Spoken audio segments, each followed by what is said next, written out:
Welcome करते हैं आप सभी को लेक्चर नंबर 2 में HTML प्लस CSS हमारा ये सीरीज चल रही थी। इसमें लेक्चर नंबर 2 है जिसमें हम सीखेंगे किस तरीके से वेबसाइट को डेवलपमेंट करनी है।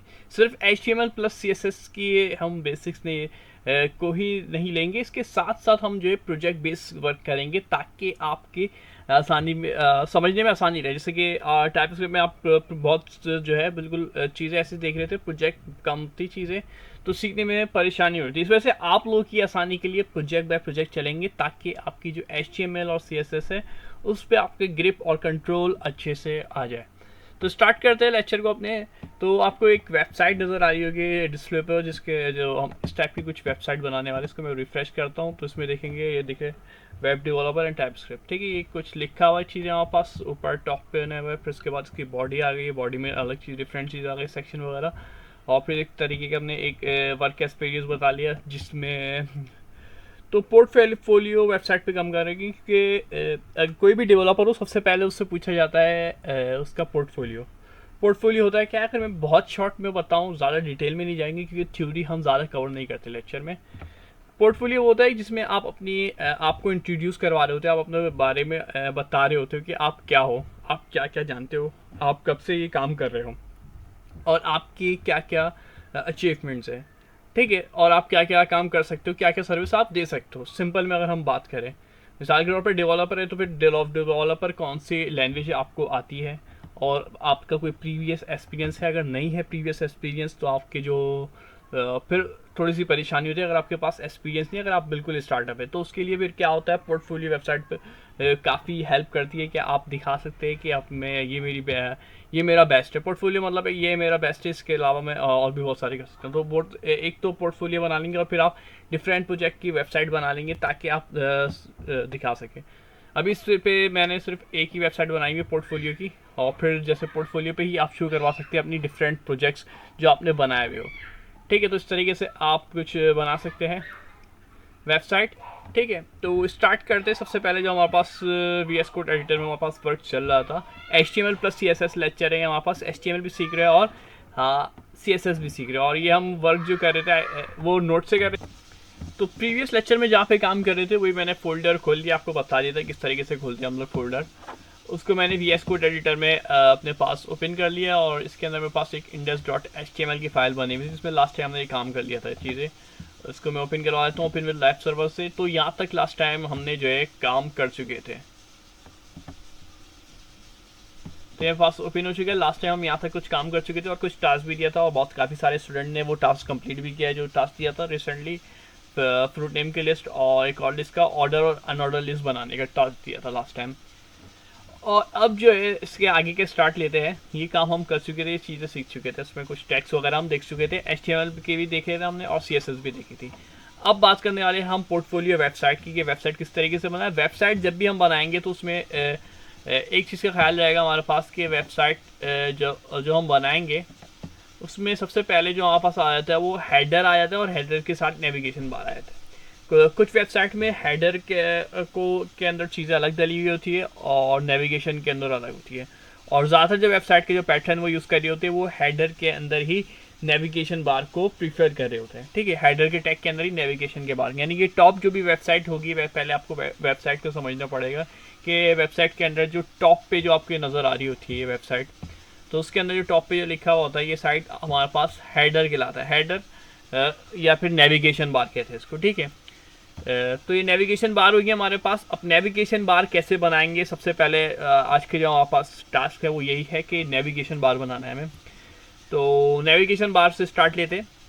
तो सबसे पहले हम VS कोड एडिटर में आए थे नेविगेशन बार बनाने के लिए। तो प्रीवियस जो काम है वो मैं यहाँ पे प्रीवियस काम को कमेंट कर रहा हूँ। कमेंट करने का क्या तरीका होता है, जिसको भी आपको कमेंट करना है उसको आप पूरे को सिलेक्ट कर लें। ठीक है, यहाँ से मैंने H1 को लिया और ये पूरा मेरे पास सिलेक्ट हो गया मेरा यहाँ तक एंड तक। ठीक है, और कंट्रोल दबा के फॉरवर्ड स्लैश दबा दे तो ये आपके पास कमेंट हो जाएगा। या दूसरा तरीका कमेंट करने का ये है, अगर मेरे पास मिसाल के तौर पे एक H1 की हेडिंग लिखी हुई है, उसमें हमने जो है अपना नाम लिखा हुआ है जैसे कि, अब इसको मुझे कमेंट करने का बोल रहे, तो कमेंट करने का तरीका क्या होता है कि आप क्या करेंगे कमेंट करने के लिए, अगर कंट्रोल और फॉरवर्ड स्लैश से अगर आपके से नहीं हो पा रहा तो कोई ऐसे मसले की बात नहीं है। तो आप इस तरीके से कर ले, ये लेस देन की साइन ले, एक्सक्लेमेशन ले और दो माइनस ले, ठीक है। और फिर यहाँ पे जहाँ तक का कमेंट करना है, अभी मुझे यहाँ तक का कमेंट करना है, तो दो माइनस दोबारा से लगाए और ग्रेटर देन की साइन लगा दे, तो ये कमेंट हो गई ये वाली लाइन, ठीक है। तो दोनों तरीके बता दिए मैंने आप लोगों को कमेंट के किस तरीके से कर सकते हैं। एक तो तरीका जिसमें आपने सेलेक्ट किया और control plus forward slash slash कर दिया, और दूसरा इस तरीके से रैंडम तरीका बता दिया। तो इसको मैंने कमेंट कर दिया वाले कोड को। आप ज़्यादा बेहतर ये है कि आप दूसरी फाइल बना के काम कर लें, जो ज़्यादा अच्छा और प्रोफेशनल तरीका होता है हमारे पास। तो अब स्टार्ट लेते हैं। स्टार्ट कहाँ से लेंगे? सबसे पहले मैं बॉडी में आ जाऊँगा, बॉडी पे आके मैंने इंटर करा, ठीक है। इसको थोड़ा सा ख्याल रखिएगा, यहाँ पे आया मैंने और बॉडी पे आके इंटर किया, और मैंने सबसे पहले हेडर ले लिया। हेडर को इंटर किया या नीचे फेंका, और अब हेडर के अंदर मैंने नेव बार ले लिया, क्योंकि मुझे नेविगेशन बार बनाना है टॉप। तो नेविगेशन बार के लिए आपको NAV लेना पड़ेगा, NAV, और इसको इंटर किया हमने। और इसके बाद हम क्या करेंगे, एक डिफ ले लेंगे। डिफ जो है आपका सबसे ज़्यादा इस्तेमाल रहेगा, डिफ के जो है हमारे पास, ताकि जो है CSS में जो है काफ़ी हेल्प में मिलती है हमारे पास डिफ को इस्तेमाल करने से, ठीक है। तो ये डिफ ले लिया, और अब डिफ को लेने के बाद हमने लास्ट टाइम टैग जो पढ़ा था UL का, ऑर्डर लिस्ट,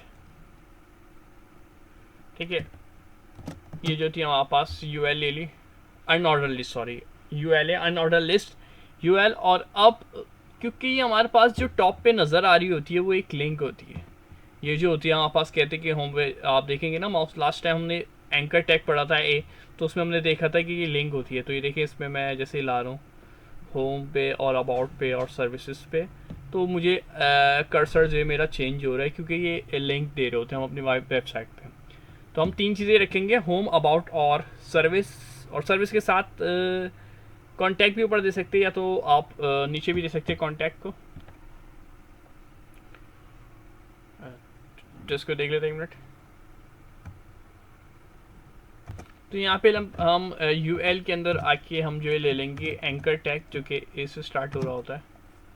और एंकर टैग के अंदर आपने देखा होगा, एंकर टैग में जो है हम HRAF हैरिफ लिख देते हैं, जिसमें हम लिंक बता रहे होते हैं हम हमारे पास कौन सी लिंक होंगे। अभी मेरे पास कोई लिंक नहीं है, तो मैंने फॉरवर्ड स्लैश डाल दिया, ठीक है।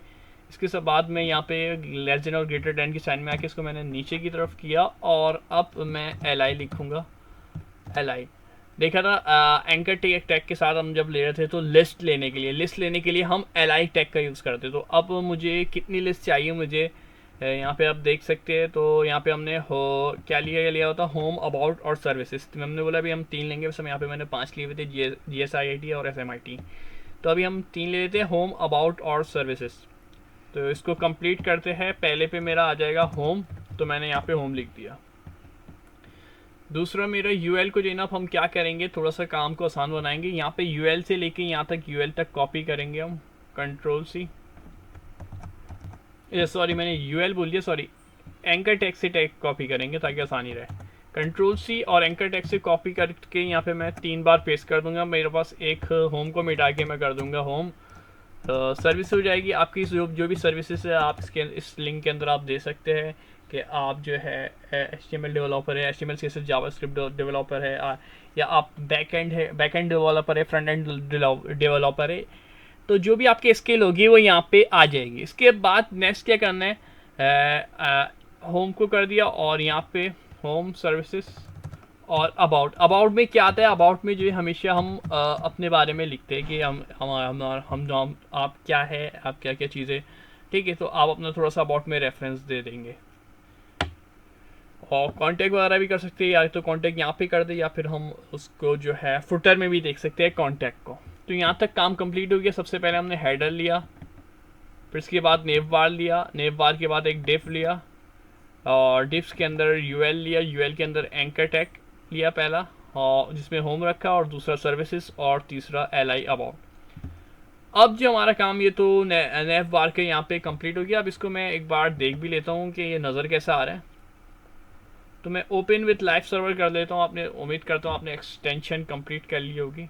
आपको इस तरीके से कुछ नज़र आ रहा होगा। अच्छा, मैंने CSS को कमेंट आउट नहीं किया, इस वजह से मेरे पास जो है बैकग्राउंड जो है वाइट नज़र नहीं आ रहा, क्योंकि प्रीवियस जो कि बैकग्राउंड था वही नज़र आ रहा है। अगर आप लोगों ने बिल्कुल नई फाइल बनाई होगी तो उसमें आपको जो है वाइट आ रहा होगा। ठीक है, तो इसको अब देख लेते हैं। अब CSS स्टार्ट करते हैं। HTML हमारे पास कंप्लीट हो गई इस लेक्चर की। CSS को देखते हैं। पिछली दफ़ा जो देखी थी वो हमने इनर CSS देखी थी, तो वो मैंने बोला था ये रिकमेंड तरीका नहीं है। आप जब भी प्रोफेशनली काम करेंगे तो इस तरीके से आप वेबसाइट बना के नहीं देते, क्योंकि ये SEO में प्रॉब्लम करता है, सर्च इंजन ऑप्टिमाइजेशन में प्रॉब्लम करता है। तो इनर CSS को रिकमेंड तरीका नहीं है, क्योंकि आपका फिर जो है आपकी जो है रैंक ब्राउज़र पे यानी गूगल हो या माइक्रोसॉफ्ट हो गया, उस पर रैंक नहीं कर रही होती वेबसाइट। ठीक है, वैसे SEO का कोर्स अलग है, लेकिन ये काम हमें डेवलपर को ही करके देना पड़ रहा होता है कि इनर CSS का इस्तेमाल हम नहीं करते। तो फिर हम इसके लिए क्या यूज़ करते हैं, क्योंकि लास्ट टाइम हमने क्योंकि चीज़ें आपको सब पता होनी चाहिए, लेकिन काम आप लीगल वे से करेंगे। तो इनर इस वजह से आपको समझाती थी लास्ट टाइम। अब हम इस लेक्चर के अंदर एक्सटर्नल CSS देखेंगे। एक्सटर्नल CSS के लिए मैं इसको ओपन कर लेता हूँ। यहाँ पे एक मुझे एक्सटर्नल का मतलब एक बाहर की तरफ फाइल बना देना। ठीक है, ये इनर CSS थी, HTML की फाइल के अंदर मैंने कोड CSS का लिख दिया था। अब हम बाहर आ गए यहाँ पे, और यहाँ पे मुझे ये मेरा फोल्डर बना है, और यहाँ पे मुझे एक प्लस की साइन दिख रही है जिसमें मैं रुक रहा हूँ, तो न्यू फाइल दिख रहा है। तो मैं इस पर जैसे ही क्लिक करूँगा तो मुझे ये CSS दे रहा है, और यहाँ पे मैं इसका नाम लिख देता हूँ style.css। ये हम कोई भी मर्जी से का अपना नाम रख देते, तो इसको मैंने style.css लिख दिया। कुछ लोग रिकमेंड तरीका ये करते हैं कि वो फोल्डर बना के उसके अंदर CSS रखते हैं, और कुछ ऐसे करते हैं कि वो style.css में करते हैं। आप ये दोनों मेथड यूज़ कर सकते हैं, कोई इशू नहीं है।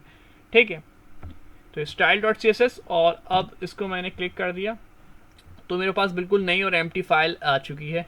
.css जो है क्योंकि फाइल बनाई है, लास्ट टाइम जो हमने एक्सटेंशन यूज़ की थी वो HTML हाइपरटेक्स्ट मार्कअप लैंग्वेज थी। इस तरीके से .css कैस्केड शीट जो है हमारे पास, इसको हम देखते हैं, स्टार्ट लेते हैं सबसे पहले। तो CSS के लिए कुछ रूल्स है। तो क्लास और आईडी का आ जाता है। पहले हम क्लास देख लेते हैं कि क्लास से किस तरीके से, अब हमने जो चीज़ें बनाई हुई उसके लिए हम उसको क्लास दे देते हैं। CSS के लिए जो ना हम क्लास रखते हैं। यहाँ तो हमें इनर CSS में हमें क्लास देने की ज़रूरत नहीं थी, लेकिन यहाँ पे हमें क्लास देनी पड़ेगी। तो सबसे पहले हम क्या करेंगे, जब भी हमें पूरे पे CSS अप्लाई करनी हो तो हम स्टैटिक का इस्तेमाल करते हैं। लास्ट टाइम हम देख चुके थे index.html में, लास्ट टाइम हमने स्टैटिक यूज़ किया था। ठीक है, अभी मैं इसको कमेंट कर देता हूँ क्योंकि इसका CSS का काम है नहीं। ठीक है, इसको मैंने कमेंट कर दिया ये वाली इसका, ताकि मेरी जो CSS है पिछली वाली वो रिमूव हो जाए। आई थिंक रिमूव हो नहीं रही है।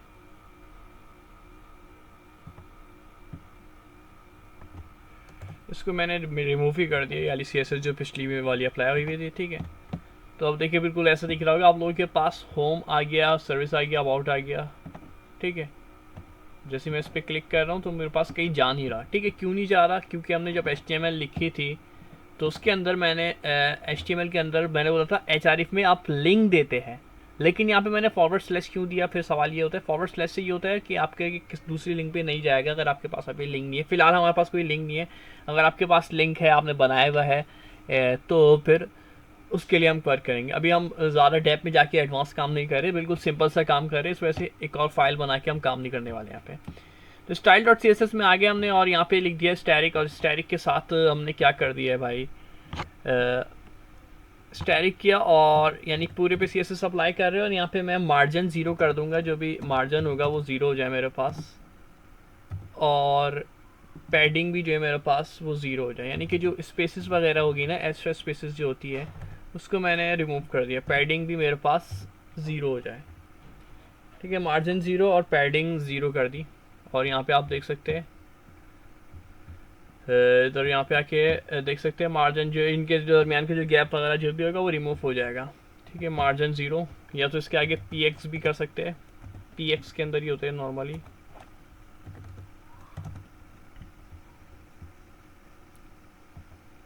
ठीक है, जो भी एक्स्ट्रा स्पेसिस होगी वो ख़त्म हो जाएगी। और नेक्स्ट वर्क जो हमारा वो ये होगा कि अब हम बॉडी पे अप्लाई करेंगे CSS।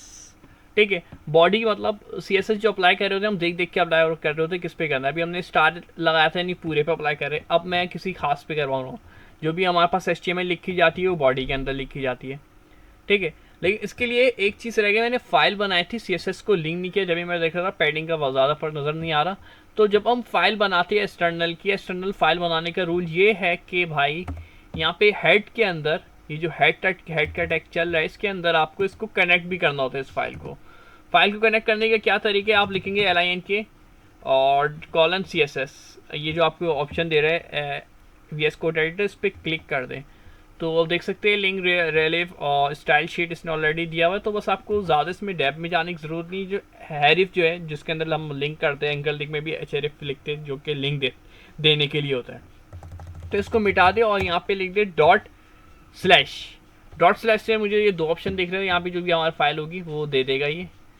तो ये ./ से मुझे जो कनेक्ट करवानी है style.css करवानी है, तो मैं style.css को मैंने सेलेक्ट कर लिया। ./ के बाद पूरा फाइल का नाम आ गया मेरा style.css, जो मैंने फाइल का नाम रखा था तो आपको यहाँ पे आ गया। और अब यहाँ पे आपकी CSS जो है कनेक्ट हो गई है, ठीक है। अब देखिए पहले ऊपर स्पेस आ रहा था, अब ऊपर स्पेस नहीं आ रहा, ठीक है। या तो ऐसा करता हूँ मैं एक वाला टैग भी खोल देता हूँ ताकि समझाने में आपको लोगों की आसानी रहे। तो ऊपर की स्पेसेस हमारे पास सारी मिट गई थी, यानी जो भी गैप वगैरह था पैडिंग और मार्जिन और पैडिंग से हमने उसको रिमूव कर लिया है। अब हम क्या कर रहे थे, बॉडी के ऊपर CSS अप्लाई कर रहे थे। मैं समझा ये रहा था कि HTML की फाइल के अंदर बॉडी है, अब इसके ऊपर मुझे CSS अप्लाई करनी है। तो इसके लिए क्या करना पड़ेगा, स्टाइल में आऊँगा, क्योंकि लिखा हुआ बॉडी से है तो इसको हमें भी लिखना बॉडी होगा। तो हम लिख देंगे BODY बॉडी, और इसके बाद अप्लाई करने के लिए CSS आपको पता चल जाएगा कर्ली ब्रेसेस, और कर्ली ब्रेसेस को फिर इसको मैंने नीचे किया और यहाँ पे मैं BC लिख दूंगा। बैकग्राउंड कलर मुझे चाहिए और उसको मैंने सेलेक्ट कर लिया और ये कलर मैं मिटा लूँगा। और बैकग्राउंड कलर मैं लेने वाला हूँ RGB, ठीक है। अब ये दूसरे कलर लेने का एक और मेथड है RGB, और कलर नेम मैं सेलेक्ट कर लूँगा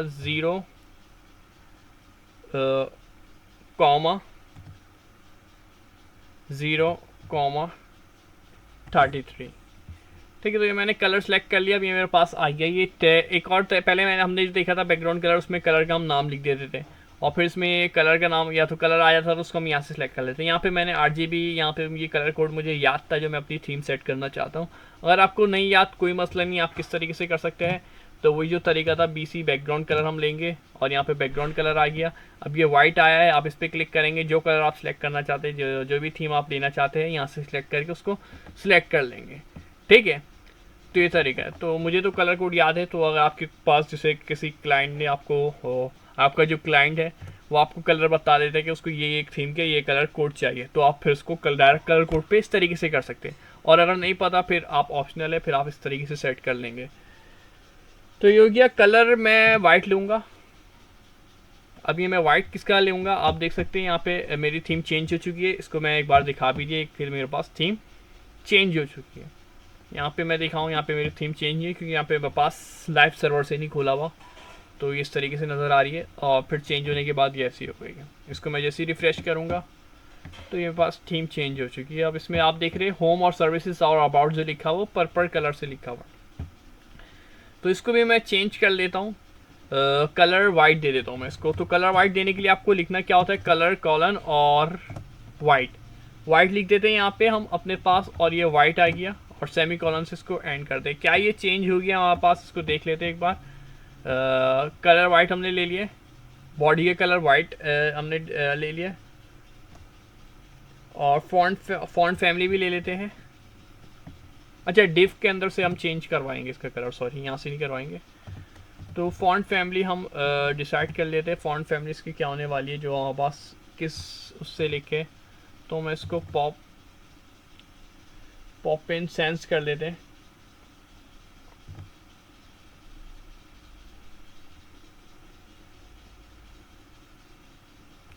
यह फॉन्ट फैमिली आप कोई से भी अपने पसंद का ले सकते हैं।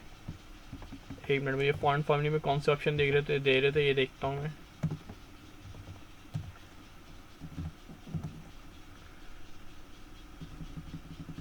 ठीक है, मैं ये सिलेक्ट कर लेता हूँ। यानी कि स्टाइल जो होगा ना, जो लिखे हुए वर्ड्स लफ्स लिखे हुए होंगे ना अल्फ़ाबेट, वो किस स्टाइल में आना चाहिए।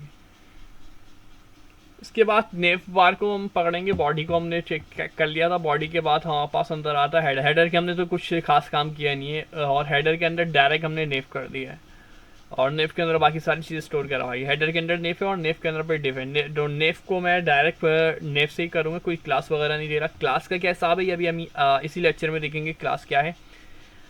तो यहाँ पे ये टैग लिखा हुआ है नेव से, तो CSS में भी हमें किससे लिखना पड़ेगा, नेव ही लिखना यूज़ करना पड़ेगा, NAV नेव, और फिर कर्ली ब्रेसेस। और कर्ली ब्रेसेस के बाद अब हम जो चीज़ें कराना चाहते हैं, तो मैं इसका डिस्प्ले फ्लैक्स कर दूंगा। अब डिस्प्ले फ्लैक्स का फ़ायदा क्या है, मेरे पास डिस्प्ले फ्लैक्स कर दिया मैंने। तो डिस्प्ले फ्लैक्स का फ़ायदा क्या है, इसको मैं आपको यहाँ पे दिखाऊँ। तो ये मैंने डिस्प्ले फ्लैक्स किया है, ठीक है, फ्लैक्स हो गया डिस्प्ले। और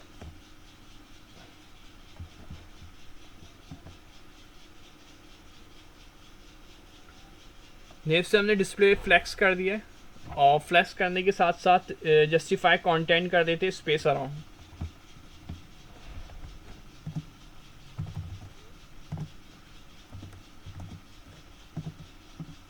स्पेस अराउंड कर दिया, और अलाइन ऐसा करता हूँ मैं, एक बार ये लिख लेता हूँ, इसके बाद करवा दो, समझा देता हूँ। मेरे ख्याल से इस तरीके से लेक्चर काफ़ी ज़्यादा टाइम ले जाएगा। तो बैकग्राउंड कलर देख लेते हैं। बैकग्राउंड कलर हम RGB क्या लेने वाले हैं, RGB रेड। जो भी कलर होते हैं वो 3 कलर से मिलके बन रहे होते हैं, अगर आपको कलर की हिस्ट्री पता हो, रेड ग्रीन ब्लू, ठीक है। जितने भी कलर है वो हमारे पास कॉन्सेप्ट ये है कि 3 कलर को मिला दो तो दुनिया के आप हज़ारों लाखों कलर बना सकते हो, रेड ग्रीन ब्लू, जब ये RGB कहलाता है। RGB, तो RGB मैं यहाँ पे लेने वाला हूँ। RGB पहला 90 कॉमा, दूसरा 0 और कॉमा 33 लेने वाला हूँ यहाँ पे। तो ये नेव भी होगी हमारे पास, और इसकी हाइट जो होगी मेरे पास 80px होगी। हाइट क्या होगी, हाइट मैंने बोल दी, इसकी हाइट जो होगी 80px, 80 पिक्सल, 80px। और इसको रिफ़्रेश करता हूँ मैं। आप देख सकते हैं, आप इसको मुझे कुछ इस तरीके का नज़र आ रहा है नेव बार जो है, ठीक है। अब आपको जो है नेव बार इस तरीके से कुछ नज़र आ रहा है। पहले कैसे दिख रहा था और अब देख रहे थोड़ा बेहतर हो गया है। इसकी मैंने ये जो हाइट ली ना, ये हाइट ये है नेव बार की हाइट, ये 80 पिक्सल ये मैंने यहाँ से यहाँ तक। अगर मैं इसको बढ़ाना चाहूँ तो मैं बढ़ा सकता हूँ।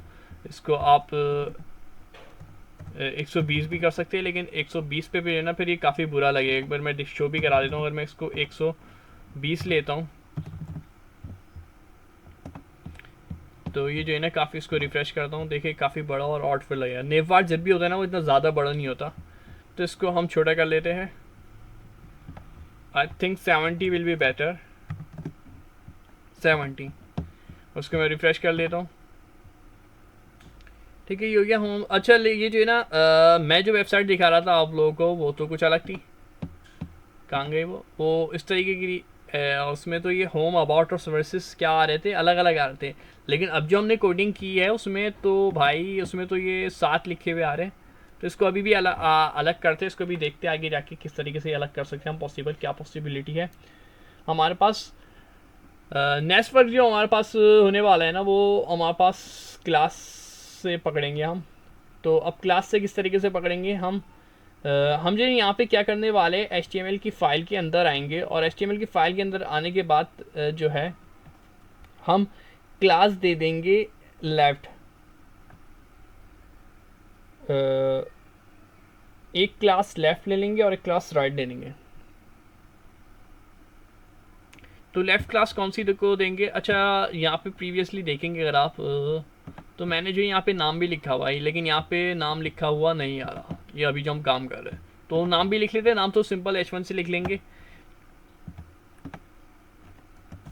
यहाँ पे नाम हम जो है ऐसा करते हैं, नाम जो है हम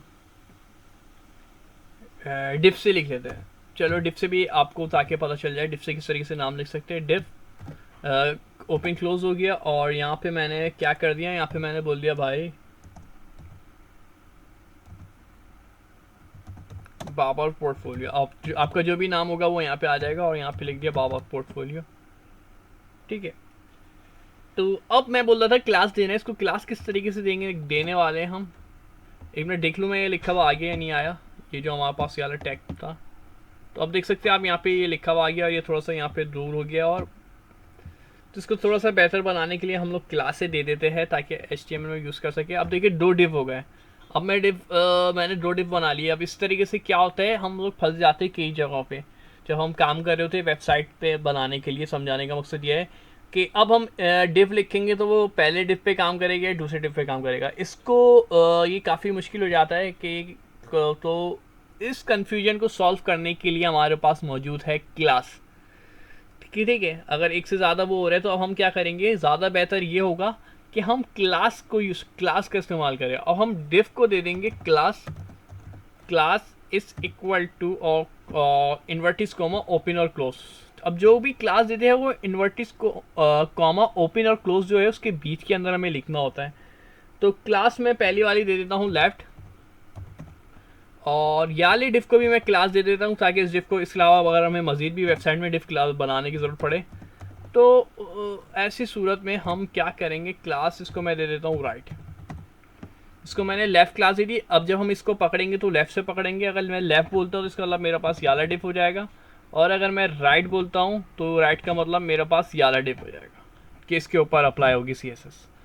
तो अभी लेफ़्ट के ऊपर CSS अप्लाई कर देते हैं हम लोग, कर देते हैं सबसे पहले।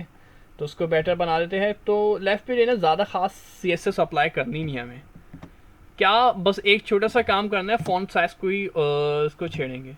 तो जब भी हमने क्लास दी है तो आप यूज़ करते हैं डॉट जो है ना, अभी हम क्या कर रहे थे, बॉडी डायरेक्ट लिख दिया था, कुछ लिखने की ज़रूरत नहीं पड़ी थी। नेव हमने डायरेक्ट लिख दिया था, लेकिन ये जो है ये क्लास दी है हमने। जब भी क्लास की बात आए ना तो आपके जहन में CSS में डॉट जहन में आना चाहिए कि डॉट, और डॉट के बाद जो आपने क्लास दी है वो नाम लिख देंगे। आपने क्लास दी है लेफ़्ट तो आप लेफ़्ट कर देंगे। ये जो क्लास दी हुई हमने यहाँ पे लेफ़्ट वाली, इसकी बात कर रहे हैं, यहाँ पे बाबर पोर्टफोलियो लिखा है, ये लेफ़्ट जो क्लास दी है तो इसमें डॉट लेफ़्ट लिख देंगे। ठीक है, डॉट लेफ़्ट का इस्तेमाल करेंगे यहाँ पे, और कर्ली ब्रेसेस के बाद यहाँ पर हम फ़ॉन्ट साइज़ दे देंगे। ठीक है, अब मुझे फ़ॉन्ट साइज़ क्या होता है, लफ्ज़ फ़ॉन्ट साइज़ से ही कोडिंग का ये खूबसूरती है जो है वही वाज़ह कर देती है। फ़ॉन्ट का साइज़ यानी कि जो लिखा हुआ है ना ABCD, उसका साइज़ आप क्या चाहते हैं। तो मैं 1.5 RM कर देता हूँ। ये PX में भी लिखते हैं लेकिन यहाँ पे मैं RM कर देता हूँ, REM 1.5 REM। अब देखेंगे हम कि क्या जादू होगा इससे। ये मेरा लाइव सर्वर इसने डायरेक्ट ही दिखा दिया आपको। अगर मैं इसमें दिखाऊँ, अच्छा इसमें पहले ही पुराना ही रिफ्रेश नहीं हुआ था, तो आपको ये दिख रहा है साइज़ जो है अब बड़ा हो गया और 1.5। और अगर मैं 1.5 से भी बड़ा करना चाहता हूँ तो इसको हम 1.7, आप अपने हिसाब से इसको एडजस्ट कर लिएगा। CSS में प्रैक्टिस है और फिर आपकी मर्ज़ी होती है कि आप उसको किस तरीके से एडजस्ट करते हैं। इसको 1.7 किया तो आप देख सकते हैं और थोड़ी सी बड़ी हो गई। ठीक है, तो इसको ज़्यादा बड़ा नहीं करेगा, बिल्कुल बेटर सही रखिएगा इसको। अब मज़ीद हम काम करेंगे। अब हम क्या करने वाले हैं इसमें, यहाँ पे HTML में आएंगे। अब मैं क्या करूँगा, यहाँ तक मेरी कोडिंग हो गई थी। नेव के अंदर एक डिफ था और फिर डिफ के अंदर एक यहाँ पे डिफ खुला हुआ था, और इस डिफ के अंदर UL भी आ रहा था, A भी आ रहा था और LI भी आ रहा था ये वाली डिफ के अंदर। देखिए यहाँ पे क्लोजिंग इसकी यहाँ पे हुई है इस डिफ की। ठीक है, ये डिफ इतना बड़ा गया हुआ और इसके अंदर ये सब चीज़ें आ रही हैं। तो अब समझने वाली बात क्या है, वो ये है कि भाई ये जो इतना बड़ा जा रहा है, डिफ इतना यहाँ तक नीचे तक आ रहा है, तो इसके अंदर UL आ जाएगा। तो हम सबसे पहले नेफ लेंगे, नेफ, और नेफ के अंदर है हमारे पास UL। ठीक है, तो नेफ UL कर देंगे, नेफ और UL कर देंगे, और उसके अंदर उसके ऊपर हम जो भी अप्लाई करनी है वो अप्लाई कर देंगे। तो मैं लिखूँगा यहाँ पे आ गया मैं नीचे, और यहाँ पे भी लिख दिया नेफ UL, और कर्ली ब्रेसेस के अंदर मेरी कंडीशन आ जाएगी, डिस्प्ले हो जाएगा मेरे पास फ्लेक्स। अच्छा, पिछली दफ़ा डिस्प्ले फ्लेक्स को मैंने डिस्क्राइब कर रहा था लेकिन किया नहीं था, इस बार कर दूंगा मैं डिस्क्राइब क्या है डिस्प्ले फ्लेक्स। तो ये देख सकते हैं आप लाइव सर्वर के अंदर डिस्प्ले फ्लैक्स करने के बाद ये पूरा डिस्प्ले फ्लैक्स हो गया। अब ये एक लंबी लाइन में आ गया, लेकिन ये सबके ऊपर ओवर राइट हो गया। इसका भी सॉल्यूशन करते हैं कि किस तरीके से ये हटेगा कि एक दूसरे के ऊपर आए। ठीक है, तो हमारा जो टारगेट था ना, ये जो 3 अलग अलग आ रहे थे, ये इस तरीके से आ रहे थे। क्या इस तरीके से ये क्या कहलाता है, आई थिंक हॉरिजॉन्टली आ रहे थे। इसको हमें क्या करना था, वर्टिकली करना था, यानी कॉलम एक रो में करना था। यहाँ पास अलग अलग कॉलम में आ रहे थे, 1 कॉलम 2 कॉलम 3 कॉलम, इस तरीके से नीचे एक लिस्ट की तरह आ रहे थे। लेकिन हम नहीं चाह रहे थे इसको ये पूरा लंबा नीचे की तरफ लेके जाए, हम चाह रहे थे इसको स्ट्रेट लाइन है। तो बाय डिफ़ॉल्ट तो हमें ऐसे ही मिलता है। अब जब इसको हमें चेंज करवाना है तो वो CSS की मदद से करवाया हमने, डिस्प्ले फ्लैक्स का यूज़ करके। तो जब भी डिस्प्ले फ्लैक्स का जहन में आएगा, आपको जहन में आए कि अगर एक लाइन में लेके आना है तो आपके जहन में आना चाहिए डिस्प्ले फ्लैक्स। ठीक है, डिस्प्ले फ्लैक्स क्या करेंगे, एक लाइन में कर देगा इसको। डिस्प्ले फ्लैक्स के बाद हम यूज़ करते हैं justify content, sorry justify content, हाँ जस्टिफाई कंटेंट यूज़ कर लेते हैं। तो नेफ यूएल को हमने दे दिया, डिस्प्ले दे दिया, जस्टिफाई कंटेंट कर दिया। नेफ यूएल एलआई चेक कर लेते हैं। अब मैं क्या बात कर रहा हूँ, नेफ यूएल और एलआई, यानी कि अब जो है हमारे पास क्या कह रहे हैं, नेफ के अंदर आए हम यूएल में, यूएल से अंदर आए हम एलआई के अंदर। एलआई के अंदर क्यों आए यार, ये क्या कर रहे, कुछ समझ नहीं आ रहा। तो एक बार मैं समझा देता हूँ, आप देखेंगे तो इधर जो है ना, इनके नीचे एक अंडरलाइन आ रही है। इस अंडरलाइन को मुझे ख़त्म कराना है।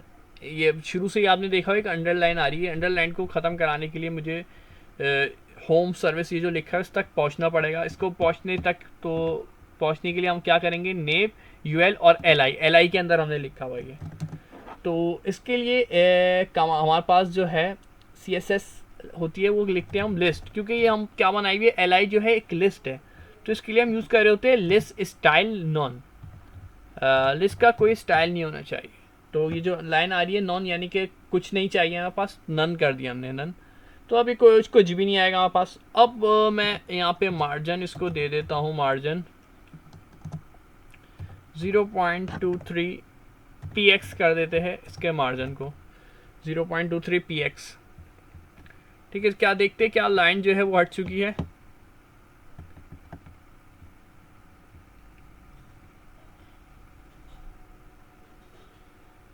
तो ये लाइन अभी भी आ रही, चले इसको आगे जाके देखते हैं फिर क्या प्रॉब्लम है, लाइन क्यों नहीं हटी। इसी तरीके से हमारे पास नेक्स्ट जो आ जाएगा, अच्छा test decoration, sorry list style none हो गया, और टेस्ट डेकोरेशन भी नॉन करना पड़ेगा। टेस्ट डेकोरेशन नॉन करना पड़ेगा, वो भी किस तरीके से करेंगे उसको भी मैं दिखा देता हूँ। उसके लिए क्या करना पड़ेगा, नेफ यूएल, और यूएल के बाद क्या आ रहा है चेक कर लेते हैं। नेफ के बाद यूएल, यूएल के बाद ए है, और ए के बाद एल आई है। तो नेफ यूएल, यूएल के बाद ए, और ए के बाद एल आई, और अब हम एल आई तक पहुंच चुके हैं। तो अब हम क्या करने वाले हैं भाई, कलर जो है मेरे पास अभी जो कलर आ रहा है वो कौन सा कलर आ रहा है, वो पर्पल सा आ रहा है आई थिंक। तो इसको कलर अपनी मर्जी के कर दूंगा। तो मैं COLOR कलर लिखूंगा, और मैंने जो स्टार्ट में कलर सोचा था ना, वो बॉडी के अंदर हमने जहन में आ गया था, लेकिन वो यहाँ से लिस्ट का, क्योंकि हमने जो लिखा है लिस्ट में लिखा है ना, तो कलर भी फिर हमें CSS में जाके लिस्ट को पकड़ना पड़ेगा। तो लिस्ट को हमने जब पकड़ा तो कलर यहाँ पे सिलेक्ट कर लिया, यहाँ पे वाइट। अब अपनी पसंद का कोई सा भी सिलेक्ट कर सकते हैं, नेफ यूएल ए और एल आई। कहाँ तक पहुँचे हम, नेफ यूएल ए और एल आई के अंदर हमने होम लिखा है और सर्विसेज लिखा है, अबाउट लिखा है। तो अब हम जब यहाँ तक पहुँच चुके हैं और कलर वाइट दे चुके हैं, तो आप देख चुके हैं काफ़ी अच्छा कलर आ गया वहाँ पास, वाइट कलर आ चुका है, और हमें ये विजिबल भी है। इससे पहले हमारे पास ये बिल्कुल भी नज़र नहीं आ रहा था, वो कलर कुछ इस तरीके का था। तो अब देख सकते हैं आपको ये नज़र भी आ रहा है। अच्छा मार्जिन हमने सेट तो किया है, लेकिन स्पेस आई नहीं है, क्योंकि मैंने बोला था अभी स्पेस को देख लेते हैं, स्पेस नहीं आ रही। होम सर्विस अबाउट बिल्कुल साथ लिखा हुआ है, बिल्कुल ही बाय डिफ़ॉल्ट ये ऐसे ही आता है। अब इसको बाय डिफ़ॉल्ट हटाना है, CSS अप्लाई करनी पड़ेगी। CSS अप्लाई हमने मार्जिन 0.23 px किया तो है, लेकिन ये इनफ है। इसके लिए मैं 0 हटा के 5 px कर लेता हूँ। 5 px चेक करते हैं, मार्जिन दिया, यानी अब देखिए स्पेस इन दोनों के इनके दरमियान जो है मार्जिन कितना हो गया, 0.5 px हो गया। ठीक है, मार्जिन 5 px हो गया। अगर आप और गैप बढ़ाना चाहते हैं तो इसको और गैप भी बढ़ा सकते हैं। मैं इसको 15px ले लेता हूँ। I think 15px will better, अब थोड़ा सा बेहतर नज़र आ रहा है हमारे पास। ठीक है, पावर पोर्टफोलियो और ये हमारे पास नेविगेशन बार आप ऑलमोस्ट रेडी है। बस टेस्ट डेकोरेशन अप्लाई करना है, एक लाइन रह गई है वो लिख देते हैं और उसको नेव यूएल और उसका टेस्ट डेकोरेशन भी नन कर लेता हूँ। तो उसको मुझे किस तरीके से करना पड़ेगा, कलर वाइट ले लिया था, वाइट लेने के बाद टेस्ट डेकोरेशन यानी टेस्ट की जो सजावट है ना वो कुछ नहीं होनी चाहिए। तो मैंने टेस्ट डेकोरेशन नॉन कर दी, ये लिखा वहाँ पे टेस्ट डेकोरेशन और सिलेक्ट करा नॉन। अब ये चीज़ें आप सोच रहे होंगे किस तरीके से करना होगी, ये बहुत सारी चीज़ें हो गई है, ये किस तरीके से करनी होगी तो ये आपको प्रैक्टिस से ही समझ में आएगी ये किस तरीके से करनी है। और इसके बाद ये हमारे पास एक और चीज़ रह जाएगी, जो जिस वेबसाइट को मैंने दिखाया था जब मैं इस पर माउस का एरो ला रहा था तो इस पर ये ग्रीन हो रही थी। ये देखेंगे मैं माउस पे जैसे ही होवर करता हूँ ये ग्रीन हो रहा है, या कोई और सा भी कलर हो जाए तो ये कलर चेंज हो रहा है। लेकिन यहाँ पे अभी हमने जो वर्क किया इसमें मैं जब माउस का एरो ला रहा हूँ तो ये कर्सर तो चेंज हो गया है लेकिन कलर चेंज नहीं हो रहा। अब ये कलर किस तरीके से चेंज करना है ये भी CSS से करना है। हमने बोला था नेक्स्ट लेक्चर हमारा काफ़ी एडवांस होने वाला है, उसमें हम एडवांस चीज़ें देखेंगे। देख अब इसमें किस तरीके से हम इसका कलर चेंज करेंगे, काफ़ी अच्छा लगेगा आपको।